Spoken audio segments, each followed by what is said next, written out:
2018లో సిద్దిపేటలో హరీష్ రావుకు గట్టి పోటీ ఇచ్చారని కాంగ్రెస్ అధికార ప్రతినిధి భవాన్ రెడ్డి అన్నారు. బీసీలకు అవకాశం ఇవ్వాలని పార్టీ నిర్ణయించడంతో పోటీ చేయలేకపోయినట్లు వెల్లడించారు. తాను ప్రజలకు ఎప్పుడూ దూరంగా లేనని, పార్టీ కోసం పనిచేస్తానని అంటున్న భవానీ రెడ్డితో మా ప్రతినిధి అక్షిత్ ఫేస్ టు ఫేస్. నమస్తే, నేను అక్షిత్. ఈరోజు చూస్తూ ఉంటే భవానీ రెడ్డి గారు మనతో పాటు ఉన్నారు. తాను హరీష్ రావు పైన ట్రబుల్ షూటర్ అని చెప్పుకున్న హరీష్ రావు పైన గతంలో పోటీ చేశారు. ఇప్పుడు వచ్చేసి అక్కడ వేరే వారికి కాంగ్రెస్ పార్టీ ఎమ్మెల్యే క్యాండిడేట్గా ఇవ్వడంతో ఇప్పుడు తాము కాంగ్రెస్ పార్టీకి మాత్రం లాయంగా పనిచేస్తున్నాను. కాకపోతే కాంగ్రెస్ పార్టీలో ఇలాంటి అవకాశాలు వచ్చినా మాత్రం కాంగ్రెస్ పార్టీ ఒకటి కట్టుబడి పనిచేస్తానని చెప్పేసి చెప్తా ఉన్నారు. వారితో ఒకసారి మాట్లాడదాం. అసలు ఏవి ఎలా ఉన్నాయి, అసలు మరి భవిష్యత్తు ఎలా ఉండబోతుంది అడిగి తెలుసుకుంది. చెప్పండి మేడం, గతంలో హరీష్ రావు ట్రబుల్ షూటర్ ఎదుర్కొంటాను అని చెప్పేసి పెద్ద ఎత్తున అతని పైన యుద్ధమే ప్రకటించారు మీరు. ఇప్పుడు చూస్తూ ఉంటే ఎలా ఉంది మేడం కాంగ్రెస్ పార్టీలో మీది? Very good. అంటే అప్పుడు ఏమైందంటే అప్పుడున్న టైంలో అక్కడ తప్పదు, పోటీ చేయాలి మనము. సో మనకు 10 రోజులలో అవకాశం వచ్చింది. సో ఆ టైంలో నాకు క్యాంపెయిన్ డోర్ టు డోర్ నేను తిరగలేకపోయినా కానీ మ్యాక్సిమం కవర్ చేసిన. అంటే పేపర్ రాయకపోయినా, మీడియా చూపకపోయినా, అది హరీష్ రావు గారు ఇలాగా కదా, వాళ్ళు అధికారంలో ఉన్నారు సో బలంగా. సో అట్లాంటి టైంలో నేను డోర్ టు డోర్ తిరిగిన అందరి మనసులలో, అందరి ఇళ్లలో ఆడవిళ్ళనని సముచిత స్థానం నాకు లభించింది. నాకు వచ్చినాయి గౌరవప్రదంగా 14,000 ఓట్లే వచ్చి ఉండొచ్చు. కానీ ఒక లీడర్గా ఎమర్జ్ అయినా నేను అక్కడి నుంచి.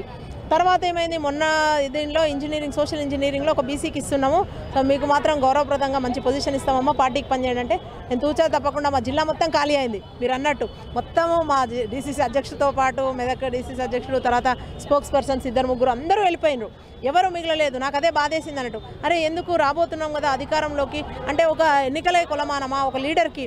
అంటే ఎలక్షన్ చేశాను, నేను లీడర్ కదా, ఇప్పుడు నేను ఈ ఎలక్షన్ వదిలేసిన, ఆమె లీడర్, ప్రూవెన్ లీడర్. సో నన్ను ఎవరు కాదనగా వీళ్ళు కొంచెం ఓపిక పట్టుకుంటే ఇవాళ అధికారంలోకి వచ్చినాం కదా, అందరికీ కూడా మంచి స్థానం లభిస్తుండే కదా అని బాధ అవుతుంది. సరే ఇంకా మిగతా వాళ్ళు ఏమంటారంటే పోయిన వాళ్ళు పోయిన, మనకు కాంపిటీషన్ అయితే తగ్గింది కదా అని అట్లా హ్యాపీగా ఉన్నారు. సో మిశ్రమంగా ఇవాళ ప్రజలందరూ కలిసి కాంగ్రెస్ పార్టీకి పట్టం కట్టిను. ఇవాళ పొలిటికల్ అఫేర్స్ కమిటీ మొట్టమొదటి మీటింగ్ జరుగుతూ ఉంది. ఇందులో కూడా వాళ్ళందరికీ కూడా థ్యాంక్స్ చెప్పడంతో పాటు వాళ్ళని పక్క రాష్ట్రాల నుంచి వచ్చి ఇన్ఛార్జ్గా పనిచేసిన వాళ్ళందరినీ కూడా ఫెలిసిటేట్ చేయబోతున్నారు. సో ఒకంత అందరం కూడా ఇది పండగ సెలబ్రేషన్, పండగ వాతావరణం అనమాట. మేడం, నిజంగా చూస్తూ ఉంటే సిద్దిపేట ప్రజలకు అతి తక్కువ రోజుల్లోనే మీకు దగ్గరైన పరిస్థితి. అక్కడ ఉన్న ప్రజలు మేము అడిగి తెలుసుకుంటే నిజంగా భవాన్ రెడ్డి గారు షార్ట్ టైంలో వచ్చారు కానీ మాకు నిలిచిపోయారు, మా మదిలో ఉన్నారు అని చెప్పి మాటలు మేము విన్నాము. అంటే చూస్తూ ఉంటే అక్కడ మీరు ఇప్పటికీ మీకు ఎమ్మెల్యే టికెట్ ఇవ్వకపోవడం వల్ల అక్కడ జనాలకు దూరమైన ఒక భావనలో మీరు ఉన్నారా? గతంలో ఏదైనా కాంగ్రెస్ పార్టీ నుంచి ఏదైనా అవకాశం ఇచ్చినా కూడా అక్కడ ప్రజలకే మేలు చేసే అవకాశం ఉంటుందా, లేకపోతే అక్కడ ప్రజలతో కలవబోతున్నారా, లేకపోతే మెదక్ ఎంపీగా కూడా పోటీ చేసే అవకాశం ఉన్నట్టు తెలుస్తూ ఉంది, దానిపైన మీరు ఏమంటారు? మీరు విన్నదే చెప్పిండ్రు, నేనైతే చెప్పుకోవడం లేదు, అతిశయోక్తి పెద్ద గొప్పగా ఏం మాట్లాడతలేదు దాని గురించి. ఇప్పటికి కూడా అందరు కాల్స్ నాకు కాన్స్టిట్యున్సీ నుంచి మీరు అయ్యి ఉంటే బాగుంటుంది అంటారు. పోనీ ఏదైనా బాధలు సాధకాలు ఉన్నా మిగతా వాళ్ళు ఎవరు ఫోన్లు ఎత్తారు. నేను ఐఎమ్ జస్ట్ ఫోన్ కాల్ అవే అని చెప్పి నేను ఒక్కటే జస్ట్ ఫోన్ కాల్కి నేను వాళ్ళకి ఆన్సర్ చేస్తాను. సో ఏదైనా ఉంటే వాళ్ళ సాధక బాధకాలు, ఇప్పుడు కూడా కాన్స్టిట్యున్సీలో ఒక అతను చనిపోయాడు, కాల్ వచ్చింది, నేను పోవాలి ఇప్పుడు చిన్నకోడు మండలం సంద్రాపూర్లో ఒక అతను చనిపోయాడు కార్యకర్త, ఇది అయిపోతే అక్కడికి వెళ్దాము వీళ్ళని కలిసి అని వెయిట్ చేస్తూ ఉన్నా. సో అట్లా ఉంటుంది అనమాట. అంటే ఒకసారి అనుకున్న తర్వాత వాళ్ళ కోసమైనా పోవాల్సి వస్తుంది కదా. మన వాళ్ళు ఎవరైతే మనం నమ్ముకొని మన కోసం నిలబడి ఓట్లు వేసిన వాళ్ళు అయితే ఉన్నారు కదా, పోనీ తప్పకుండా లీడర్ కాకుండా పోను. నేను మీరు చెప్పినట్టుగానే ఎప్పటికి కూడా ఇట్లనే ఉంటా. నా ప్రాంత ప్రజలకు, నేను పుట్టి పెరిగిన ప్రాంతం, అందుబాటులో ఉంటా. వాళ్ళకు నాకు సేవ చేసే అదృష్టం వస్తే డెఫినెట్గా సేవ చేస్తాను. అప్పుడు చాలాసార్లు మీరు చెప్పింది అంటే హరీష్ రావు అక్కడ సిద్దిపేట అరాచకం చేస్తూ ఉన్నారు, దానిపైన మీ పోరాటం హరీష్ రావు పైన లేకపోతే ఇక్కడ తెలంగాణ బాగు కోసం మళ్ళీ అన్నిట్లలో ఉంటుంది. ఇప్పుడు వాళ్ళే కదా, ఇప్పుడు తెలంగాణ తెచ్చినాం అనుకుంటా, వాళ్ళు ఇచ్చినామని మేము పోయినా కూడా సరే జనాలు 2 సార్లు వాళ్ళకి అవకాశం ఇచ్చిండ్రు, ఈసారి మాకు అవకాశం ఇచ్చిండ్రు.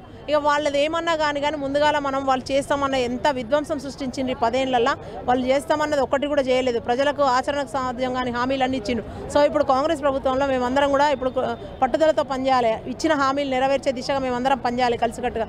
సో దాని మీద ఎక్కువ దృష్టి కేంద్రీస్తున్నాం మేము. అంటే ఎట్లా అంటే 6 గ్యారంటీలు మీరైతే విన్నారు. అలా మొన్న మహాలక్ష్మిలో భాగంగా ఆర్టీసీ, ఫ్రీ ఆర్టీసీ, తర్వాత ఆరోగ్యశ్రీలో భాగంగా 2 లక్షలు ఉన్న బీమా 10 లక్షలకు తీసుకెళ్లడం, అవన్నీ కూడా మేము చేస్తూ ఉన్నాం. సో అట్లా విద్యా భరోసా ఇవన్నీ కూడా ఇంప్లిమెంట్ చేయాల్సిన స్కీమ్స్ చాలా ఉన్నాయి. సో ఒక పర్సన్ మీద కాన్సన్ట్రేట్ చేసేంత టైం అయితే మాకు లేదు. అది అసెంబ్లీలో విన్నాం కదా వాళ్ళు ఎట్లా మాట్లాడుతున్నారో. సో అది అవసరమే, ప్రజలే చూసుకుంటారు వాళ్ళ అన్నీ కూడా. వైఫల్యాలు ఆల్రెడీ చెప్పి వాళ్ళని పక్కన పెట్టి కాంగ్రెస్కి పట్టం కట్టిను. సో మేమైతే అభివృద్ధి పైన, సంక్షేమ పథకాలపైన ఫోకస్ చేస్తూ అందరికీ కూడా చెప్పినవన్నీ కూడా సబ్బండ వర్గాలకు అందరికీ కూడా ఈ ఫలాలు అందాలని చెప్పి ముందుకెళ్తా ఉన్నాం. అంటే మీ వర్క్ నిజంగా ఒక అట్టరు స్థాయికి వెళ్ళింది కదా, అదే వర్క్ మళ్ళీ రాను రోజులు ఇప్పుడు మీకు పార్టీ అధికారంలో ఉంది అంటే మీకు కొంచెం ఎంత ప్లస్ అయిన ఉంటుంది. అక్కడ హరీష్ రావు మాత్రం కొండ లెక్క కనిపిస్తుండు, ఆ కొండను కొట్టాలంటే చాలా టైం పడుతుంది అని కావచ్చు. కానీ ఎప్పుడు మీ మదిలో ఏముంది, అతను కొట్టగలుగుతా అనుకుంటారా లేకపోతే అతడే మొత్తం అనుకుంటారా, మీరు ఏమనుకుంటారు? డిఫరెంట్గా ఎట్లాంటి కొండలైనా పగిలిపోవాల్సిందే, బండ అట్లేం లేదు.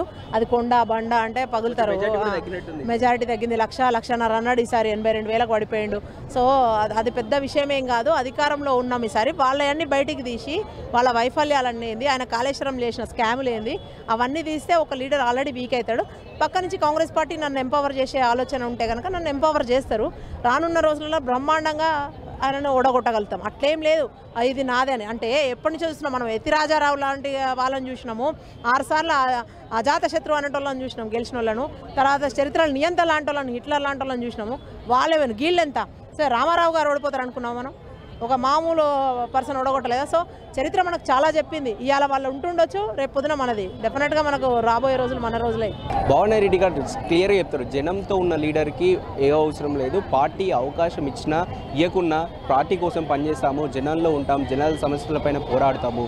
నాపైన నేను పోటీ చేస్తున్నది గతంలో పోటీ చేసిన వ్యక్తి హరీష్ రావు, ట్రబుల్ షూటర్ అని చెప్పుకునే వ్యక్తి. కాకపోతే అతనిపై నా పోరాటం నిజంగా నేను చేశాను, అక్కడ ఉన్న ప్రజలతో మంచి రెస్పాన్స్ వచ్చింది గతంలో కూడా. కనీసం ఎమ్మెల్యే టికెట్ ఇవ్వకున్నా కూడా నేను పార్టీ కోసం పనిచేస్తాను, కార్కి ఇచ్చినటువంటి పార్టీ ఎలాంటి అవకాశం ఇస్తే దానికోసం నేను కట్టుబడి ఉంటానని చెప్పేసి భవానీ రెడ్డి గారు చెప్తున్నారు. కెమెరామెన్ మోహన్తో అక్షిత్, హైదరాబాద్. ఈ వీడియో మీకు నచ్చినట్టయితే లైక్ చేయండి, 10 మందికి షేర్ చేయండి. అలాగే కామెంట్ల రూపంలో మీ అభిప్రాయాలను మాతో పంచుకోండి. Nationalist hub group of channels ను సబ్స్క్రైబ్ చేసుకుని తెలుగునాట జాతీయవాద జర్నలిజాన్ని ప్రోత్సహించండి. ఈ వీడియో కింద ఉన్న బెల్ ఐకాన్ పై క్లిక్ చేయడం మర్చిపోవద్దు.